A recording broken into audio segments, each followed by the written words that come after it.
Mas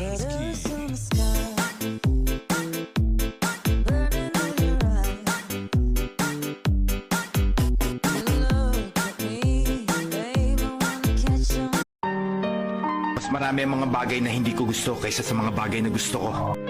Hindi ko masasabing meron akong pangarap pero meron akong isang ambisyon.